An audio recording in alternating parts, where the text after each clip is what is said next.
Chers auditeurs, Dear listeners, bonjour. welcome to Comme d'Archi Podcast Season 7. Saison 7, dans le monde fascinant des architectes. And in the architectural projects. Je suis Anne-Charlotte Deponte, passionnée d'architecture et docteur des universités en histoire de l'archi. I am one of the spokespersons of Anne-Charlotte, who is a PhD in architecture history. Merci Thank you d'être avec moi aujourd'hui. to be with us today. Et And maintenant, now, lundi en français, place au talent. and Wednesday, let's talk projects. In English, of course.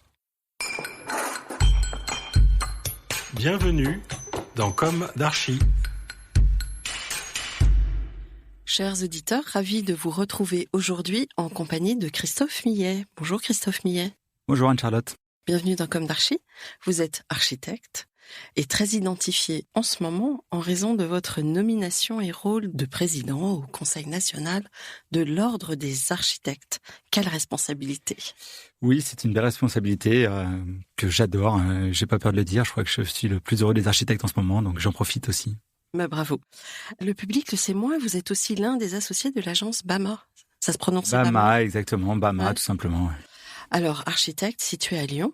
Et nous allons développer surtout le sujet Conseil de l'Ordre. Et auparavant, en hors d'œuvre, une question insolite sur le goût de l'architecte. Aimez-vous les plaisirs de la table? Quels sont vos mets préférés? Et pouvez-vous évoquer un souvenir gustatif? Alors, je sais pas si je suis fin gourmet, mais j'aime beaucoup manger, bien sûr. J'aime beaucoup cuisiner surtout. Je passe mes week-ends à cuisiner comme si je faisais un peu de l'architecture, puisque c'est ce côté où on prend des ingrédients, on prend de la culture, on prend la nôtre et un peu les cultures des autres, et on en fait quelque chose qu'on propose à mettre sur la table. Il y a un côté très architecture, je trouve, à la cuisine. Donc j'y passe beaucoup de temps. C'est aussi un moment pour moi où je me détends et je réfléchis dans ma cuisine seule. Donc j'aime le faire. J'y consacre mes week-ends. Si j'ai un plat, alors je sais pas si j'ai une Madeleine de Proust, mais bien sûr, quand on va chercher les plats préférés, on va le chercher dans l'enfance. Et pour moi, mon enfance, c'est chez mes grands-parents qui avaient une ferme en Saône-et-Loire, parce que j'ai eu la chance d'être né dans ce département magnifique. Et c'est très anecdotique, mais c'est un pavé de chevreuil parce que mon grand-père était chasseur avec une sauce au vin. Et surtout, ma grand-mère faisait des pommes qu'elle creusait, où elle mettait du beurre de ferme à l'intérieur et la confiture de groseille, et qu'elle faisait cuire avec ce chevreuil et cette sauce au vin. Et ce plat-là est resté ancré chez moi.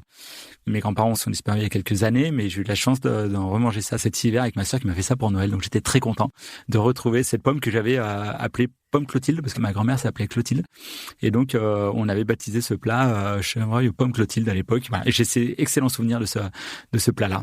Bon, on pensera à Clotilde quand on entendra des recettes de pommes. Exactement, exactement.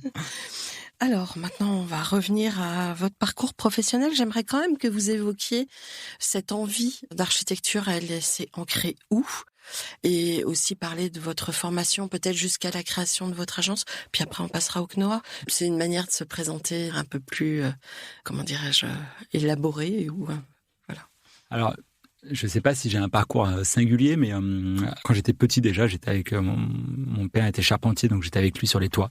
J'ai grandi sur les toits, sur les chevrons, sur les pannes, à poser des tuiles et à clouer. Oui, là c'est ça, des chevrons, des lithos. C'était je vais pas dire mon métier, mais c'était mon passe-temps et plus un peu de travail les week-ends dans une famille modeste où on allait travailler un peu sur les chantiers le week-end. Et puis un jour, un architecte, alors que je travaillais encore quand j'étais étudiant au lycée, un architecte qui était sur le chantier et moi j'étais maçon à cette époque-là, en train de couler des longs greens, donc il y a des poutres en béton qui sont sous le sol. Et cet architecte est venu me voir en me disant que j'étais le profil parfait pour faire architecte. Je me souviens très bien de ce jour-là, il pleuvait, j'avais les bottes, j'étais sale, et il vient me voir et il me dit « Écoute, moi je suis prof à l'école d'architecture de Lyon, et si tu es d'accord, je t'emmène ». C'était un monsieur que je connaissais pas. Je l'ai revu quelques mois après et on a travaillé ensemble pour que je fasse un dossier pour l'école d'architecture de Lyon, parce qu'à l'époque c'était sur dossier. Et puis j'étais pris à l'école d'architecture de Lyon, donc ce désir d'architecture n'est pas venu d'une connaissance. Il n'y avait pas une volonté d'être architecte. Je construisais de l'architecture par le biais de mes petites mains avec cette charpente. J'ai fait du placo, j'ai fait tous ces métiers manuels qu'on faisait quand j'étais jeune. Et puis il a souhaité m'emmener et c'est un personnage que j'admire beaucoup. Il s'appelle François d'ailleurs. Je lui rends hommage Et après, j'ai fait mes études avec lui, j'ai travaillé avec lui, et puis maintenant, il s'avère que lui arrive en fin de parcours professionnel, et maintenant, il travaille chez moi. Quelques années après, donc je vous parle de ça, c'était en 95, donc ça fait presque 30 ans. Donc on continue à se voir presque tous les jours. Ce matin, avant de prendre le TGV pour Paris, je l'ai vu à l'agence. Voilà. Donc c'est une belle histoire. C'est une histoire un peu singulière. Ouais. Qui m'a Mais sans amené lui, vous seriez toujours sur les chantiers ? Alors, je sais pas, j'étais assez bon à l'école, donc j'aurais fait probablement, vous savez, l'égalité d'accès aux études est pas vraiment très claire, notamment quand on est dans les territoires ruraux. Comme moi, j'ai fait mon lycée à Cluny, on parle tout de suite de BTS, génie mécanique, BTS, génie civil, mais finalement, j'ai jamais croisé un architecte de ma vie, donc j'avais jamais eu le désir de pratiquer ce métier. Et on voit d'ailleurs que c'est des métiers qui sont assez urbains au fond, parce qu'il faut connaître des gens qui impulsent cette envie. Moi, je l'avais pas, et donc c'est arrivé par hasard, notamment avec François qui est venu me voir. Et puis, pour enchaîner, la création de l'agence est un peu sur le même modèle, puisque Yacine, mon associé, que je rends hommage encore aujourd'hui aussi, qui doit être à l'agence aujourd'hui, s'est fait licencier de son agence, et un jour, il est venu me voir en me disant écoute, j'ai plus de boulot, on monte l'agence, avec un troisième associé. Et sur le même principe, j'avais jamais eu le désir de monter mon agence, et pour autant, je me suis retrouvé à la tête de cette agence BAMA qui a maintenant une vingtaine de collaborateurs et qui est assez reconnue, notamment en Lyon et puis un peu en France. Bon. Et puis si je déroule, parce que cette histoire est assez passionnante, mon arrivée à l'Ordre des architectes est sur le même modèle, puisque un soir, plein de colère sur la condition des architectes, la condition de l'architecture, un ami, Pierre, qui est venu me voir, avec qui je faisais une formation autour de l'architecture environnementale, et il m'a dit écoute Christophe, il y a les élections à l'Ordre des architectes, si tu veux, on y va, on a plein de choses à dire. Il m'a emmené dans cette aventure, on a fait une campagne modeste, et puis il s'avère que dans la liste, j'ai été sur les 6, je crois qu'on était 2 ou 3 élus, et moi j'ai été élu probablement parce que j'étais le plus jeune de l'ensemble des candidats. Et puis 14 ans après, je me retrouve président de l'Ordre des architectes, donc c'est un parcours où j'ai pris le temps de faire confiance aux gens qui m'ont emmené dans des histoires, qui m'ont accompagné et que je revois toujours. C'est singulier, intéressant. Là, aujourd'hui, on sait où vous êtes. Oui. L'une de mes questions récurrentes dans Comme d'Archi est-ce que aujourd'hui, vous avez le sentiment d'avoir accompli ce que vous imaginiez quand vous êtes sorti de l'école d'architecture ? Est-ce que vous aviez des rêves ? Est-ce que vous aviez des aspirations ? Pas du tout. Pas du tout. Pas du tout. Quand je suis sorti de l'école d'architecture, déjà, j'ai pris mon sac à dos, je suis parti faire le tour du monde avec des amis pendant 1 an. Et j'ai découvert une chose, c'est que le monde était fini. Mais quand je dis que je l'ai découvert, je l'ai vraiment découvert, puisque quand on part d'un côté de la planète et qu'on revient de l'autre côté de la planète, au bout d'1 an, on se rend compte qu'il n'y a pas d'issue à cette planète. C'est peut-être le plus grand enseignement que j'ai retrouvé dans ce voyage initiatique autour de cette planète qui est magnifique, avec les différentes cultures qu'on a rencontrées. Mais l'idée de se dire quand même qu'on peut pas fuir et qu'on peut pas partir parce que de toute façon on reviendra au point de départ, c'est quelque chose qui m'a profondément marqué. Et après, dans ma carrière d'architecte, aujourd'hui, j'ai envie de dire, comme beaucoup d'architectes, le prochain projet est encore mieux que le précédent. Donc, on n'a jamais l'impression d'avoir accompli quelque chose. Et sur le volet ordinal, non plus, puisque j'ai l'impression qu'il y a tellement à faire. Effectivement, il ne faut pas l'entendre comme accomplir, comme la fin, mais une sorte d'accomplissement, une sorte d'épanouissement, en fait. Oui, une forme d'épanouissement parce que j'ai cette chance de me lever le matin avec, j'ai pas la boule au ventre, j'adore ce que je fais. Je disais tout à l'heure, je suis peut-être l'architecte le plus heureux de France parce que j'ai la chance de parler d'architecture, d'en faire encore un tout petit peu quand j'ai encore un peu le temps. Ça, c'est une forme d'épanouissement personnel, mais c'est aussi plus je m'épanouis, je crois, dans ce métier d'architecte ou dans ce rôle de président de l'ordre, plus je me rends compte que les défis sont immenses et plus je me rends compte que la question est sérieuse et que finalement, projet après projet ou combat après combat à l'Ordre des architectes, on se dit toujours que le chemin est encore très très long pour faire en sorte que l'architecture soit d'intérêt public, faire en sorte que les politiques publiques s'intéressent à la solution architecturale, que les architectes soient reconnus pour ce travail qu'ils font au quotidien qui est incroyable. Et j'ai l'impression que c'est une course sans fin, plus je gagne un combat ou on gagne un combat parce que j'ai quand même 24 élus avec moi, j'ai des services, plus on gagne des combats, plus on se rend compte que le combat d'après est encore plus grand. Voilà, j'ai envie de dire oui, je suis épanoui, mais qu'est-ce qu'on a beaucoup de choses à faire encore. Oui. Alors, comment vous définiriez le rôle du Conseil national de l'ordre ? Oui, donc le rôle principal du Conseil national, c'est quand même de coordonner les 17 conseils régionaux, peut-être bientôt 18 avec la création d'un CROA à Mayotte. Et chaque conseil régional a pour responsabilité la tenue du tableau. Donc c'est-à-dire vérifier que les architectes soient bien architectes, donc soient inscrits à l'ordre, bien sûr, respectent la déontologie, soient à jour d'assurance, soient formés. Donc chaque conseil régional a une tâche immense à accomplir, mais qui est celle de l'intérêt public de l'architecture. Et puis le Conseil national donc doit coordonner ces 17 ou 18 conseils régionaux pour être sûr que les architectes soient traités de façon très égalitaire sur le territoire. Et le rôle peut-être des élus du Conseil national, en plus de ce rôle de coordination, c'est d'être aux côtés des politiques publiques pour faire valoir le rôle de l'architecture au quotidien, et notamment le projet de loi logement qui est en cours d'examen, où le Conseil national a conseillé M. Jeanbrun, la ministre de la Culture aussi, Mme Pégard. Voilà, on se tient à leur côté au quotidien pour essayer de faire avancer la cause architecturale. Mmh. Donc, Monsieur Valéry Giscard d'Estaing l'avait rendu d'intérêt public. Oui.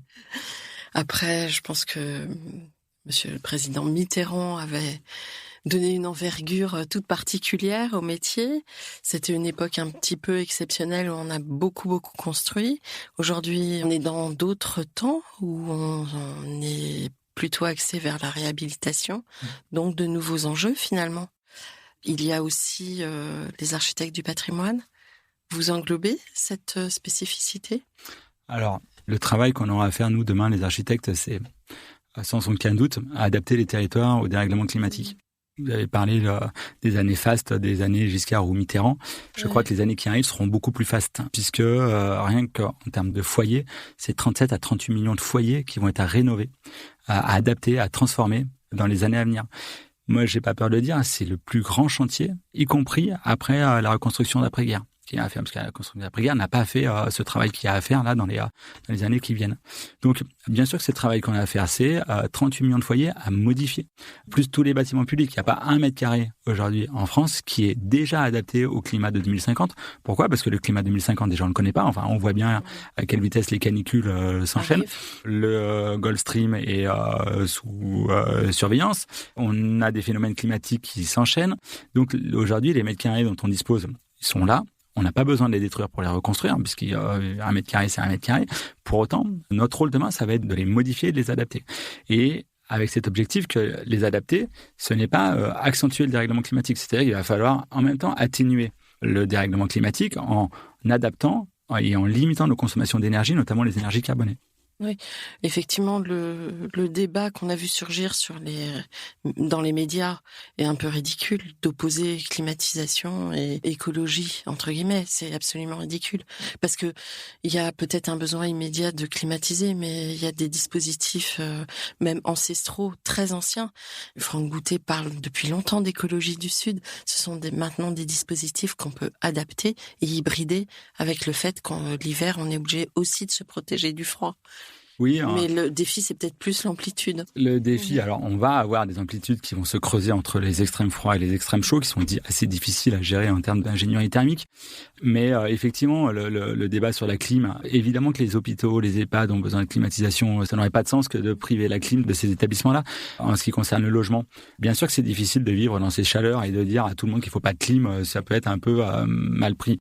La clim, si elle permet d'adapter, elle permet pas d'atténuer, voire même elle empire.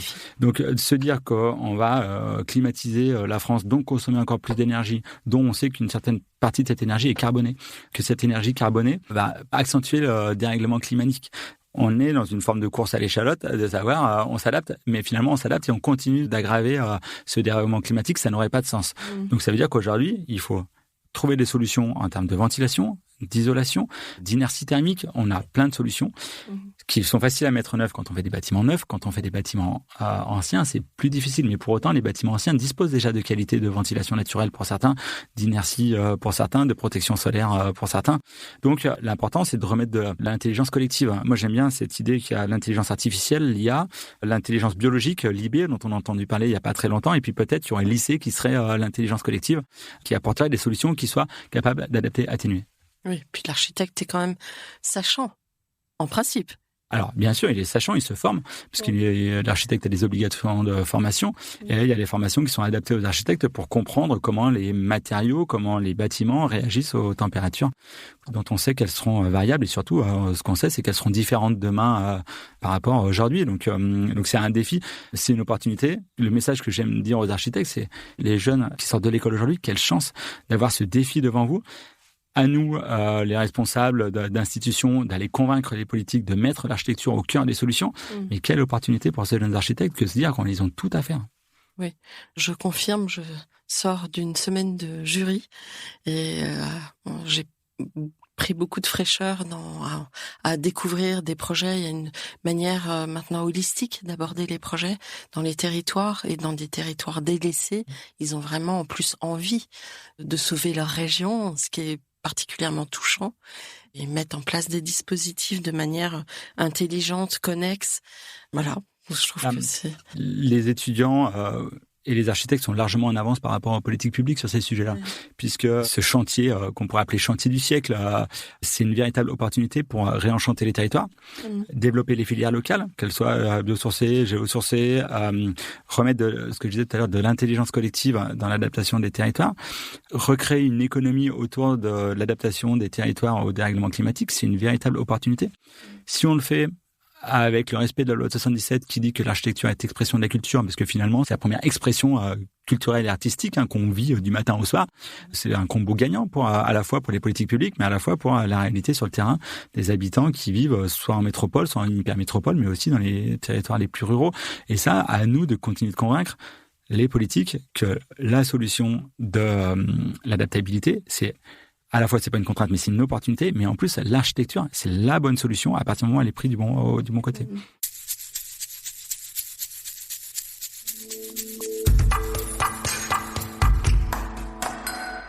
Alors, on sent, vous avez dit au départ que avec votre ami, vous aviez envie de faire bouger les lignes, et on sent toute cette énergie que vous mettez dans ce rôle que vous tenez aujourd'hui. Ça va durer encore longtemps parce qu'on a envie, on se dit pourvu qu'il reste parce qu'il a l'air tellement combatif. Non, ça va pas durer longtemps. J'ai encore une année de mandat à terminer, que je prends avec beaucoup d'enthousiasme, que je prends aussi avec la volonté de laisser un héritage le plus constructif possible, c'est-à-dire de laisser peut-être aux prochains élus l'envie de faire encore mieux.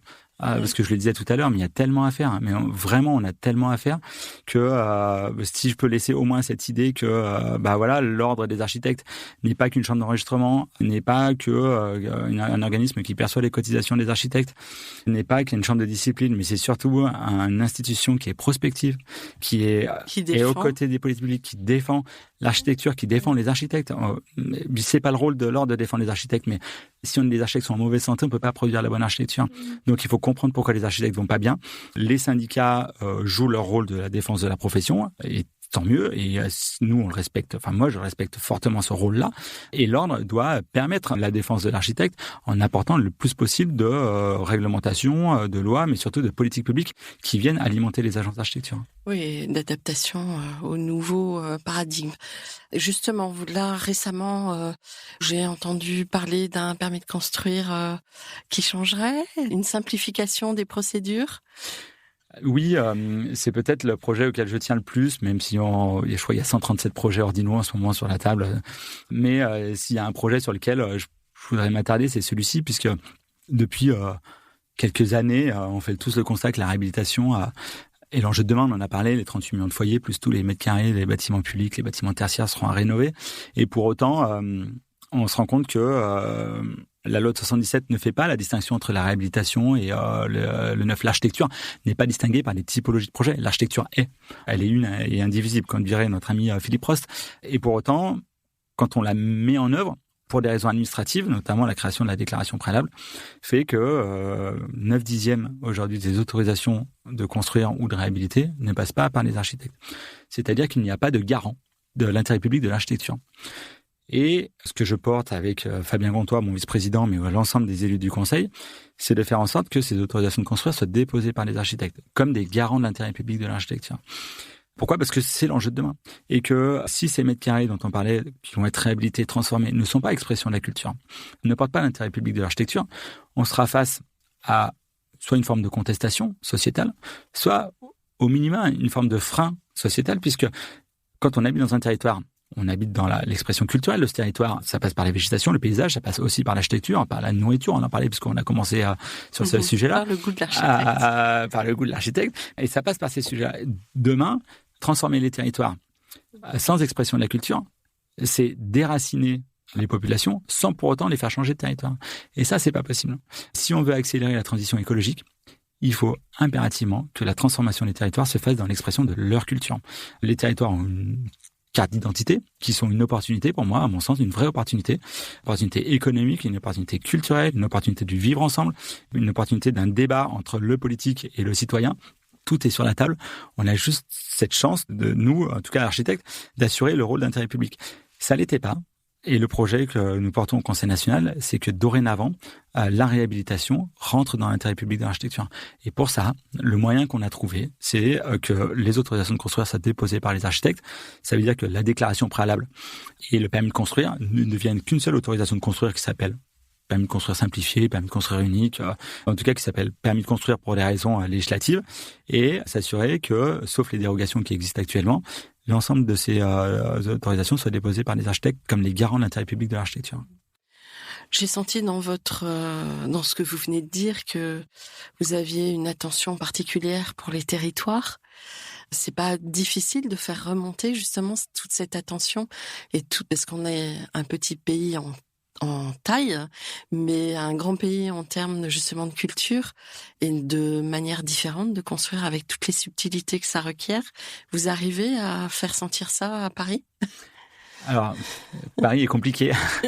Paris est compliqué. L'écosystème parisien n'attend pas les architectes provinciaux, si je peux me permettre. Je mets des guillemets, on le voit à la caméra, mais régionaux, provinciaux. La question de la richesse des territoires, politiquement, c'est un discours qui est largement porté, notamment en termes des ministères, notamment je pense à Mme Gatel, qui est ministre des Territoires, qui connaît ce sujet-là et qui est régulièrement sur le terrain. Après, est-ce que ça se retrouve dans des politiques publiques réelles ? Je ne crois pas encore. Et c'est là où j'espère que les présidentielles qui arrivent, avec cette contestation qui gronde, les candidats à la présidentielle vont aller dans les territoires. J'ai proposé lors des assises du logement d'accompagner les candidats 15 jours dans les territoires, mais pas avec une moto qui suit, juste de prendre une voiture et d'aller dans les territoires et de rencontrer des maires, un charpentier, un architecte, de rencontrer un maçon et de se rendre compte de la richesse et les solutions qui existent à condition qu'on les emmène dans un récit. Et ce récit, aujourd'hui, il est très ou trop urbain, très adaptation des villes, on parle de la question de la voiture en ville, on parle de la question de la végétalisation en ville, mais finalement, on a des territoires qui sont enchantés déjà, sur lequel il manque pas grand-chose. Et ce récit pour enchanter les territoires, pour essayer de faire en sorte que cette économie locale, cette énergie locale, finalement se mette en route, à mon sens, il n'y a pas besoin de grand-chose.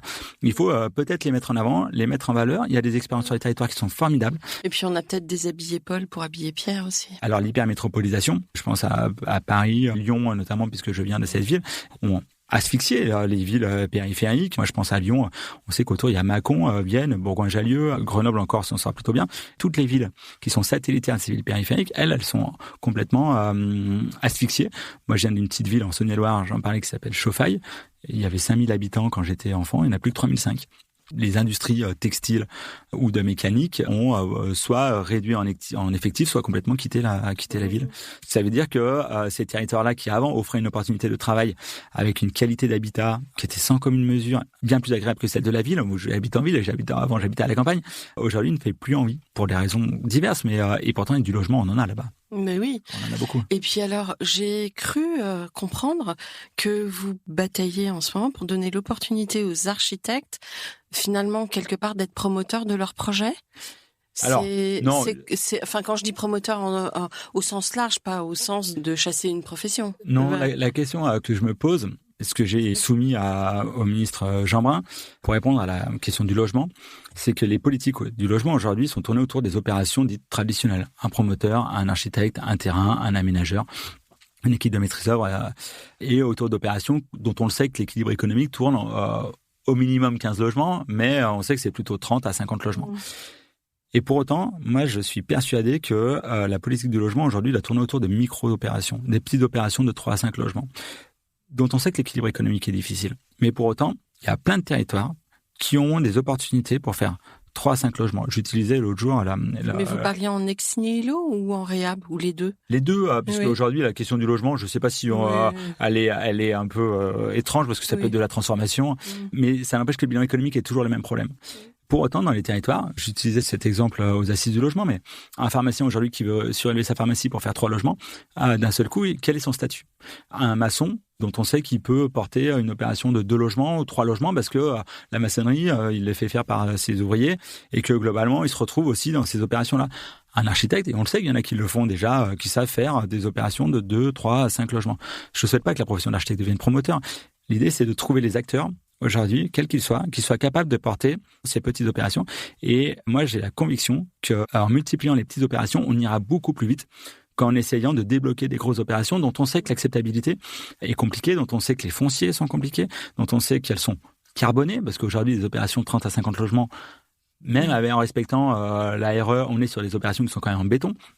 Et alors que dès qu'on réduit l'échelle, d'un seul coup, on est sur des opérations qui vont être plutôt hors site, bois, matériaux locaux, avec des artisans qui sont capables de faire cette typologie de travaux.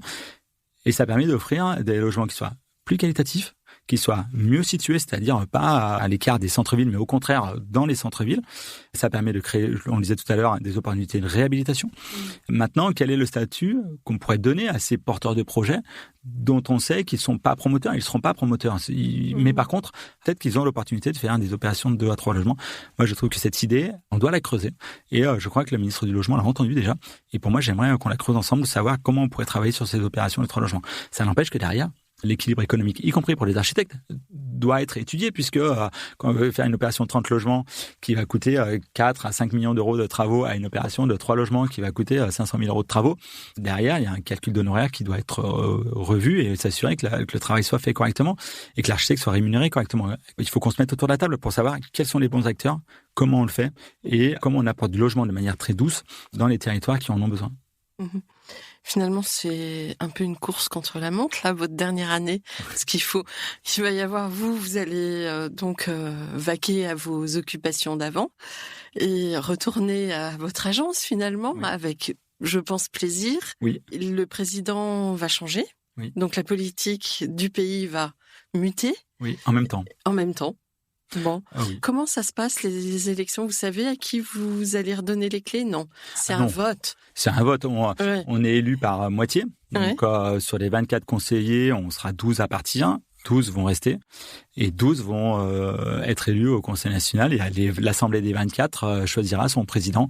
Pour l'instant, on est encore loin de ces préoccupations-là. Les 12 qui restent sont déjà dans la politique ordinale. Donc, ils connaissent les enjeux qui sont en cours. Ils participent à des commissions, des groupes de travail. Donc, il y a une forme de continuité à l'ordre des architectes qui fonctionne. Et effectivement, pour ma part, vous l'avez dit, j'ai la chance d'avoir une agence. Donc, je n'ai pas d'attente pour la suite. Et je crois que mon associé sera très content que je rentre à l'agence. C'est mon projet en tout cas. Oui, d'ailleurs, je crois que vous avez une conseillère qui vient d'être élue à échelle internationale. Oui. Non. Mariam Lecat, que je salue et que j'embrasse d'ailleurs. Oui, après un travail assez long de la part de l'Ordre, on a eu la chance l'année dernière de faire élire Elisabeth Gossard à la vice-présidence du CAE. Donc le CAE, c'est le Conseil des architectes européens. Et cette année, de faire élire Mariam Lecat au Conseil de l'Union internationale des architectes, ce qui nous permet d'avoir 2 représentants et un rayonnement. Et si parfois j'entends les architectes qui doutent de l'effort que nous faisons pour investir cette dimension internationale, moi j'ai envie de les rassurer en disant c'est indispensable déjà parce que la France est attendue.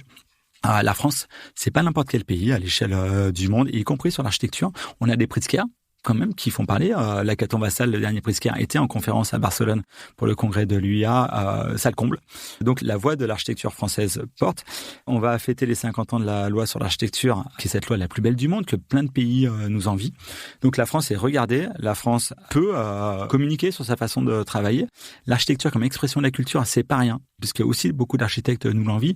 Moi, je le vois quand je suis notamment avec les architectes de l'AFEX, donc les architectes qui s'exportent, qui font des projets magnifiques du Maroc jusqu'à la Corée, en passant par le Brésil. La capacité des architectes français à s'insérer dans un tissu culturel local. Je ne crois pas qu'il y ait de meilleurs architectes qui soient capables de faire ça dans le monde. Donc les architectes français sont écoutés. Vont vous dire que c'est pas écolo. Alors, c'est pas écolo probablement, mais vous savez, il y a beaucoup de jeunes aujourd'hui qui sont déjà associés avec des architectes d'autres pays. Il y a des architectes qui travaillent dans des agences qui exportent. Aujourd'hui, vous savez, la matière grise voyage très très bien, beaucoup mieux que la matière première. Je me faisais l'avocat du diable un petit peu. Oui. Donc, vous travaillez aussi donc beaucoup avec les territoires. Vous avez travaillé sur Un maire, un architecte. Vous pouvez nous expliquer exactement ce que c'est ? Si je prends cet adage qui dit que l'architecture est l'art de la commande, aujourd'hui, on a des élus qui sont sur leur territoire, les maires notamment, qui sont élus avec leur profil respectif. Et puis, de 2000 à 2050, il y a environ 10 mandats municipaux. D'accord ? Et de 2000 à 2050, on aurait dû transformer nos territoires face au dérèglement climatique. On devrait transformer. On a déjà grillé la moitié et on n'a pas beaucoup avancé. La canicule nous le montre qu'on a encore extrêmement inconfortablement installé ou logé dans tous les territoires, que ce soit en ville comme à la campagne. Donc, il faut aider les maires à faire en sorte que leur mandat ne soit pas le mandat qui repart à zéro à chaque fois. Puisque si sur les 10 mandats qui sont déjà courts pour arriver à transformer les territoires, si chaque maire repart du début, se repose la question, ça lui laisse que 6 ans, et espérons qu'il soit élu sur 2 ou 3 mandats, alléluia, mais on ne sait pas. Donc, il faut faire en sorte que les maires inscrivent leur politique publique dans une temporalité qui a déjà commencé, avec des projets qui ont déjà démarré, et puis des projets qui seront continués par lui ou elle, et d'autres. Donc, il faut inscrire les maires dans une temporalité qui est ce grand chantier. Les architectes sont bien placés pour le faire. Pourquoi ? Parce qu'ils sont là depuis longtemps. Certains ont participé au projet précédent. Ils participeront probablement au chantier d'après. Donc, le programme ou un maire, un architecte, c'est de mettre en relation les élus, l'architecte, mais ça peut être le CIE, qui est aussi un support de conseil local extrêmement performant, et que je soutiens d'ailleurs, je salue parce qu'ils sont en grande difficulté, et j'en profite pour oui, parce qu'on veut les supprimer, c'est ça. En tout cas, leurs finances sont en très mauvaise santé, et que du coup, quelque part, par ricochet, ça les fait supprimer. Enfin, certains sont en très grande difficulté au point qu'ils sont en danger, voire sont en train de disparaître. Donc, et je les salue, notamment la Fédération nationale des CIE, qui aura peut-être l'occasion d'écouter ce podcast. Donc, c'est de mettre en relation ces professionnels et les maires en amont de la commande politique, parce qu'une fois que la commande politique est passée, d'un seul coup, on respecte la commande politique et on respecte le programme. Je donne un exemple. Un maire qui veut rénover son centre social et son école, et dont les finances sont limitées. Aujourd'hui, en amont du lancement de ces 2 programmes, un architecte pourrait comprendre la volonté du maire, c'est-à-dire d'avoir un centre social qui est utilisé le week-end, le soir, et puis une partie de la journée, et puis une école qui est utilisée, du lundi au vendredi midi, et pas le mercredi après-midi. Et d'un seul coup, un maire, un architecte, c'est être capable de proposer un programme qui soit capable de dire, attends, on va rénover qu'un seul bâtiment. On va bien le rénover, par contre. On va le faire dans l'esprit culturel local, c'est-à-dire avec des matériaux locaux, biosourcés, des artisans locaux. On a tout ce qu'il faut ici, monsieur le maire. On va tout vous expliquer. Et puis, au lieu d'en faire 2 pas bien, ou 2 qui vont tirer sur les finances publiques, on va en faire qu'un. Mais par contre, on va travailler ensemble pour que le programme, que le centre social puisse travailler ou avoir accès à des salles le week-end, le soir, et puis sans mettre en danger les enfants, parce que ça serait pas supportable, ça serait pas acceptable. On va essayer de faire cohabiter les programmes. C'est ça l'idée d'un architecte, c'est lire un paysage, lire une économie locale, lire les savoir-faire locaux, les matériaux, et puis regarder ce que le maire a besoin de faire, ou ce que la ville a besoin, et on essaye de le composer ensemble avant que le programme soit lancé en marché public. D'accord. Finalement, ça rejoint le travail du programmiste. C'est un peu le travail du programmiste, mais avec une lecture architecturale. D'accord. C'est pas se passer du programmiste, parce que le programmiste, lui, a ses capacités à détailler le programme que les architectes n'auraient pas, mais c'est justement apporter le conseil en amont, ce que les CIE font très bien aussi par ailleurs, mais ce que l'ordre a proposé avec un complément d'architecte qui pourrait le faire dans certains cas. D'accord.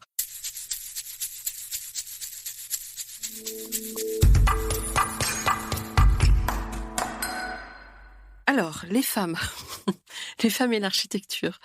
Il y a beaucoup de femmes font l'école d'architecture, elles sont majoritaires maintenant, et elles sont encore minoritaires pour exercer le métier. Quel est votre regard dessus ? Voilà, sur cette, sur ce constat. Ce constat, moi, si je devais l'analyser, c'est que les architectes, et encore les jeunes architectes, ont malheureusement un profil très libéral. Ce profil libéral fait qu'on inscrit beaucoup d'architectes encore qui ont des structures unipersonnelles d'architectes. Même si ça reste des sociétés d'architecture, mais elles sont quand même unipersonnelles. Et aujourd'hui, c'est difficile pour une femme comme pour un homme, dans une structure unipersonnelle, d'assumer sa parentalité. Mais aussi pour un homme comme pour une femme. Encore plus pour une femme que pour un homme, évidemment. Si on devait travailler et continuer à travailler pour s'assurer que les femmes puissent s'épanouir dans ce métier d'architecte en tant que dirigeante, je parle en tant que dirigeante de société, d'agence, il faut qu'on travaille sur cette capacité à faire comprendre aux jeunes architectes qu'il faut s'installer à plusieurs. En s'installant à 2, 3, 4, c'est pas le sujet, mais à plusieurs, on sait d'un seul coup adapter à la fois sa vie de famille, sur lequel il y a moins d'impact que quand on est tout seul. Quand on est tout seul, et on le sait que le métier d'architecte est exigeant, on sait que quand on est tout seul, par ricochet, on est plutôt sur les projets petits. Qui dit projet petit dit des projets particuliers. Qui dit projet particulier dit un peu de travail le soir, un peu de travail le week-end, avec des rendez-vous qui s'adaptent aux clients. On a le combo où la clientèle de ces jeunes architectes a un besoin qui est identique quasiment à la vie de famille de ces jeunes archis. La solution, c'est de ne pas, bien sûr, laisser cette clientèle de particuliers, mais c'est d'arriver à structurer son agence, peut-être autour de 2 ou 3 associés, qui permettent à chacun de travailler de façon épanouie. Et je le dis, ça vaut aussi bien pour les jeunes femmes que pour les jeunes hommes, puisque aujourd'hui, la question de la parentalité, et moi je le vois à l'agence avec mes 20 collaborateurs, la question de la parentalité est aussi importante chez les hommes et chez les femmes, avec la difficulté que les femmes ont d'une absence qui est beaucoup plus longue que celle des hommes, notamment au moment de la parentalité. Il faut qu'on soit capable de travailler là-dessus. Et puis, la deuxième chose, c'est la question de la responsabilité et de la déontologie. C'est-à-dire, c'est difficile de transmettre un projet en termes de responsabilité à un confrère. Parce que l'assurance, parce que les malfaçons, parce que qui est responsable. Et ça, c'est des choses sur lesquelles on essaye de travailler sur le code des devoirs déontologiques, mais qui sont pas évidentes à faire, puisqu'on a un métier qui est calqué sur un modèle libéral et un modèle où on travaille tout seul.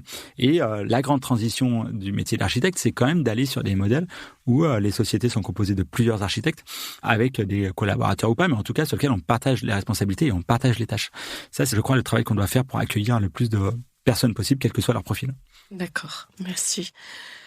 Pour ma part, j'avais ressenti une certaine amertume au résultat du concours du Louvre, en constatant que aucune agence française n'arrivait comme leader en fait sur les agences retenues pour concourir sur cet appel à candidature. Et du coup, j'ai été interpellée par des architectes qui me disaient mais qu'est-ce qu'on apprend dans les agences, etc. Et du coup, j'ai aussi été interpellée par la jeune architecture qui m'a dit qu'aujourd'hui les temps étaient à prendre soin et non plus construire. Et moi je suis pas d'accord avec ça parce que je pense que construire c'est prendre soin, et peu importe si c'est construire en réhabilitation ou construire ex nihilo. Et que voilà. Qu'est-ce que vous pensez de ça, de cette espèce? On a ressenti aussi, je l'ai vu parce que ça fait quand même de nombreuses années que je suis appelée à des jurys, et il y avait un peu une crise du projet. Les étudiants n'osaient plus proposer un vrai projet. Et je trouve qu'on revient au projet de manière différente, avec des dispositifs assez fins d'approche des territoires, par exemple. Qu'est-ce que vous pensez de ça? Est-ce que vous avez une... Alors, pour revenir sur la question du Louvre, qui est une question assez délicate, je n'étais pas au jury des sélections et du choix final de l'équipe de maîtrise d'œuvre pour le musée du Louvre. Pour autant, ça montre quand même que les politiques françaises autour de la création de musées ou de l'entretien des musées est plus faible qu'ailleurs, puisque les architectes français n'ont plus assez de références pour concurrencer ces grands architectes internationaux. Si certains architectes français arrivent à s'exporter, je pense notamment à Jean Nouvel qui a fait des musées, mais pas que, il n'y a pas que lui, mais on va dire que c'est peut-être le plus connu des architectes qui a fait ces musées à l'étranger. Finalement, les architectes, que je pourrais dire du quotidien, n'ont plus accès à la commande publique autour de ces projets de muséographie. Et donc, dans une compétition internationale comme celle-ci, les architectes étrangers qui arrivent avec des références qui sont... Non, c'est la question de la référence encore. La question de la référence qui sont où ils ont plus de références, plus de savoir-faire. Si le jury juge honnêtement les choses sans y mettre de la politique protectionniste, si je peux me permettre, d'un seul coup, ça tombe chez les étrangers. Donc, ça veut dire qu'il est grand temps pour la France de reconnaître que le marché de l'architecture, c'est un marché qui peut s'exporter. Et je crois que Rachida Dati, à l'époque, l'avait bien compris. Mais pour que ce marché de l'architecture s'exporte, il faut que lui-même ait des références et un savoir-faire à exporter. Et ces références et ces savoir-faire, il doit l'acquérir en France dans un premier temps pour pouvoir l'exporter. L'architecture, c'est un soft power juste formidable, culturellement, à l'international. Et je crois que la France aurait intérêt à exporter ce soft power qui est l'architecture, à condition que ces architectes-là soient capables de prouver au reste du monde qu'ils ont les savoir-faire pour le faire. Et là, on a un travail à faire autour de la commande publique qui s'amenuise pour des raisons économiques probablement, mais et qui est détourné aussi parfois par le biais de conceptualisation, où on a enlevé l'architecte mandataire des groupements. Donc, il y a un travail à faire sur la commande publique qu'il faut impérativement préserver, et autour peut-être de ce qu'on appelle la loi MOP, maîtrise d'ouvrage public, qui est pas une loi en vrai, mais peut-être qu'on a encore un travail à faire là-dessus.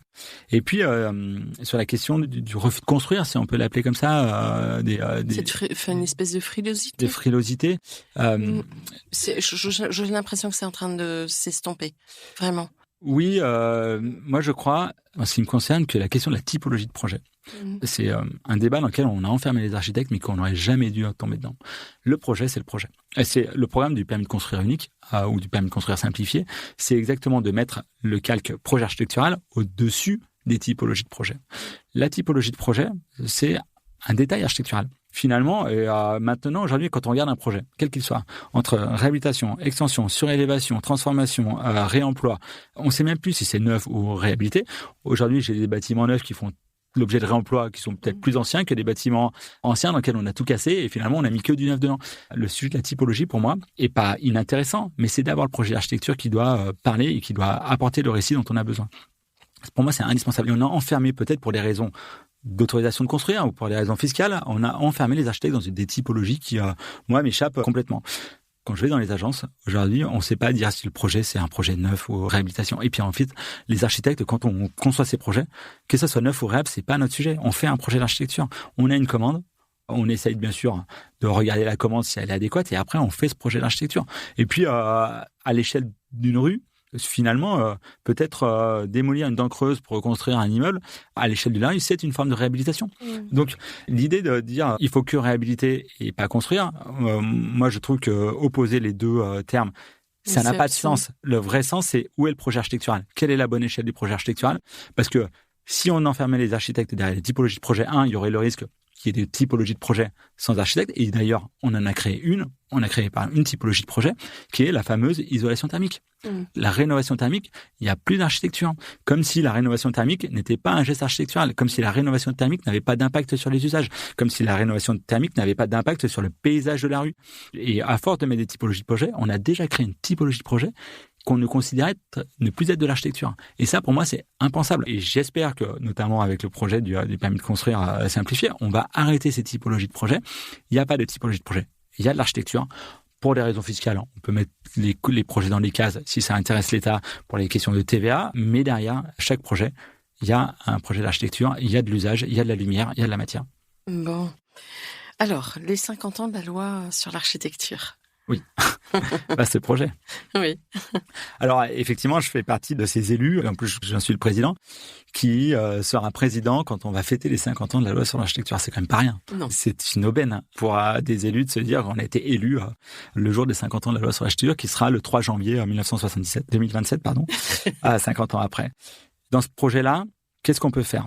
Regarder en arrière.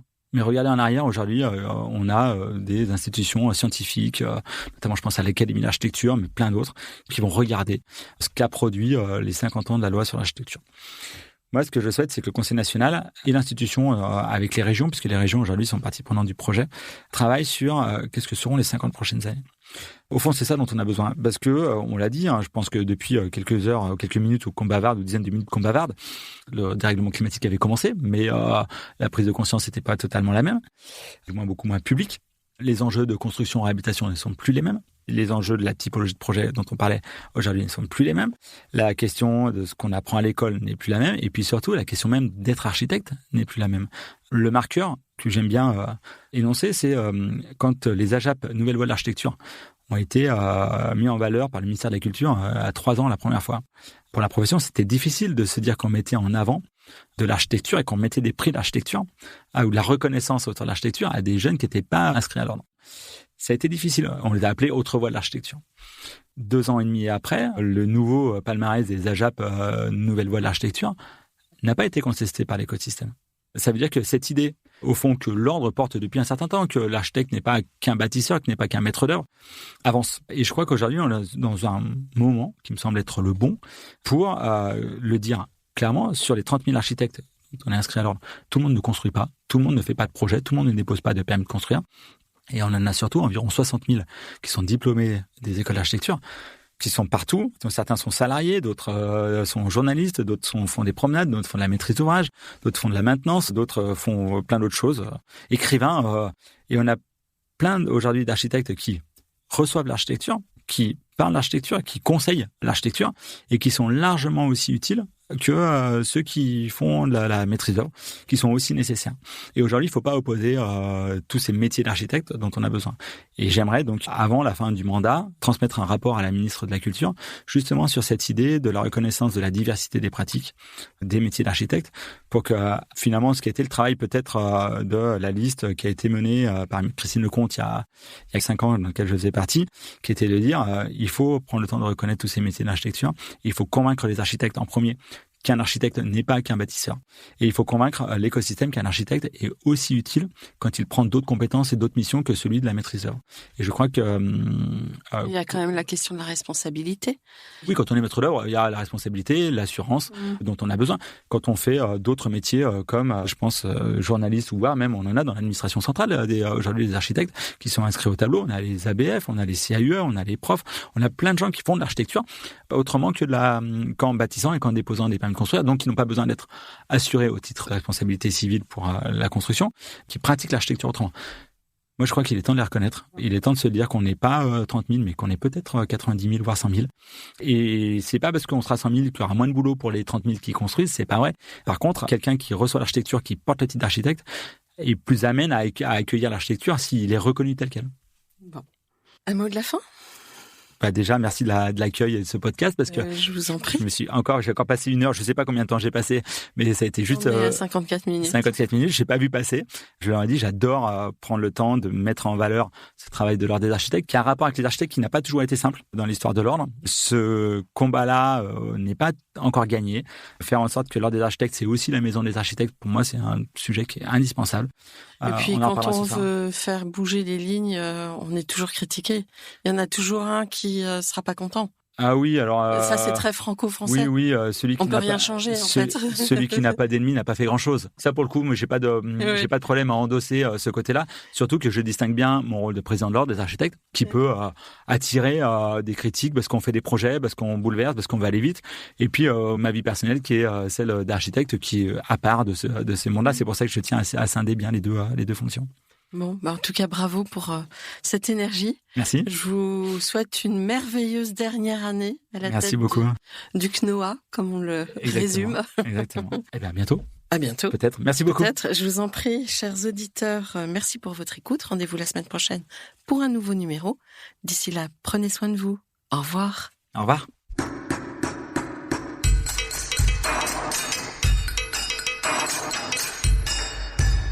Chers auditeurs, merci pour votre écoute. N'oubliez pas de retrouver nos sujets en avant-première sur Instagram à l'adresse @comdarchipodcast. Si vous aimez ce podcast, favorisez sa diffusion en lui donnant 5 étoiles sur Apple Podcast, plus un petit commentaire, ou sur votre plateforme de podcast favorite. Et surtout, abonnez-vous pour écouter tous nos épisodes gratuitement. À bientôt, et d'ici là, prenez soin de vous.